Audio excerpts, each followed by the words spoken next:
ৰাভা হাছং নিৰ্বাচনৰ যিটো সকলো জাতি জনগোষ্ঠীৰ যিখিনি আন্তৰিক উৎসাহ উদ্দীপনা সেইটো আমি বিশেষ ধৰণে এইবাৰ অলপ পৰিৱৰ্তন দেখিছো। কাৰণ ৰাভা হাছং ছাত্ৰসকলৰ জৰিয়তে আমাৰ সকলোৰে শ্ৰদ্ধাৰ টংকেশ্বৰ ৰাভাৰ যি সবল নেতৃত্ব, এই সবল নেতৃত্বত এই 10 বছৰত আগৰ তুলনাত যথেষ্ট পৰিৱৰ্তন আমি দেখিবলৈ পাইছো। আৰু ঠিক তেনেধৰণে তেওঁৰ সবল নেতৃত্বৰ কাৰণতে মানে অসম চৰকাৰে আমাৰ ৰাভা হাছংটোৰ প্ৰতি, ৰাভা হাছং সাহিত্য পৰিষদখনৰ প্ৰতি যি গুৰুত্ব আৰোপ কৰা দেখা গৈছে, সকলো ফালৰ পৰাই সকলো ক্ষেত্ৰতে শিক্ষা, কৃষি, আমাৰ যি মানৱ সম্পদ আছে, সেই আটাইবোৰ ক্ষেত্ৰতে আমাক বিশেষকে ই 10 বছৰত এটা বিশেষ পৰিৱৰ্তনৰ ৰেঙনি দেখুৱাইছে। আৰু সেইটো সম্পূৰ্ণ অসম চৰকাৰৰ সহযোগত, অসম চৰকাৰৰ মানে পৰামৰ্শৰ জৰিয়তে আমি এইখিনি গঢ়ি উঠিছে বুলি অনুমান কৰিব পাৰিছো। আৰু মানুহে এতিয়া বাস্তৱ পৰিস্থিতিটো দেখি উপলব্ধি কৰিছে যে এটা বিকল্প শক্তি ই ৰাভা হাছং অট'নমাছ কাউন্সিলত কেতিয়াও আহিব নোৱাৰে। কাৰণ বিগত দিনত দেখিছো যিবিলাক নিজকে মানে সবল প্ৰতিদ্বন্দ্বী হিচাপে আত্মপ্ৰকাশ কৰি আহিছিলে, তেওঁলোকে অতদিনেই গোটেই এই অঞ্চলত বসবাস কৰা প্ৰতিটো জাতি জনজাতি তথা জনগোষ্ঠীসমূহক প্ৰতাৰণাই কৰি আহিছে।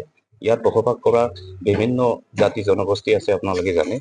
ৰাভা, বড়ো, গাৰো, কোচ, হাজং বা কোচ ৰাজবংশী আদিকে ধৰি আমাৰ যি OBC জেনেৰেল কাষ্ট সকলোৰে প্ৰতি থকা তেওঁলোকৰ যি মিথ্যাচাৰণ, সেই মিথ্যাচাৰণে আজি সকলোৰে মন পৰিৱৰ্তন কৰিবলৈ সক্ষম হৈছে। কাৰণ সেই মিথ্যাচাৰে আমাক বাধ্য কৰাইছে পৰিৱৰ্তন কৰিবলৈ।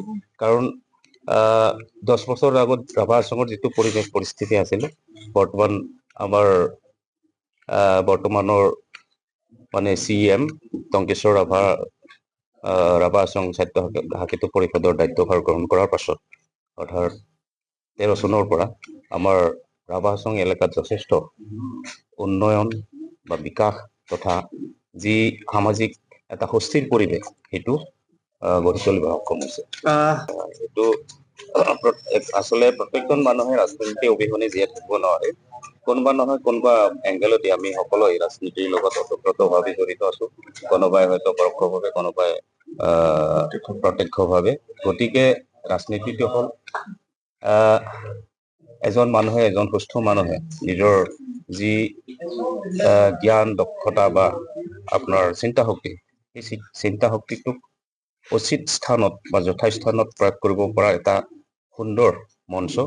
আৰু সেই মঞ্চখনৰ জৰিয়তে যদি তেওঁ সবল ব্যক্তিত্ব বা সবল মানসিকতা থাকে, তেতিয়াহ'লে সেই মঞ্চখনৰ জৰিয়তে মুখ্যতে জনসেৱা কৰা যিটো সুবিধা, সেই সুবিধাটো গ্ৰহণ কৰিব পাৰে।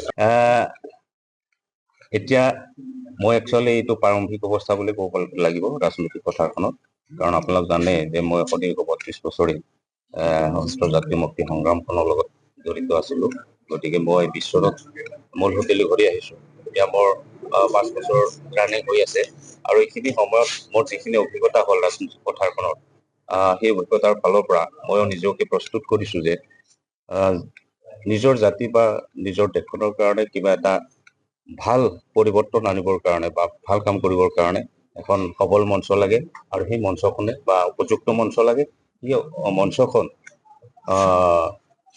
নিশ্চয়কৈ ৰাজনৈতিক মঞ্চ বুলি আমি সকলোৱে জানো। গতিকে ৰাজনৈতিক মঞ্চখনৰ জৰিয়তে আহি থকা দিনবিলাকত মোৰ দেশ আৰু জাতিটোক সেৱা কৰাৰ এটা প্ৰবল ইচ্ছা আছে।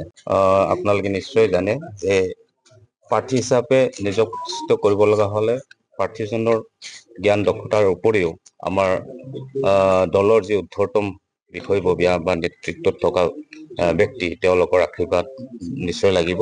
আৰু সেইফালৰ পৰা যদি চাওঁ, তেওঁ বৰ্তমানলৈকে আমাৰ তদানীন্তন ভাৰতীয় জনতা পাৰ্টিৰ যিখন চৰকাৰ, অসমৰ চৰকাৰ, আৰু সেই চৰকাৰখনত থকা যিখিনি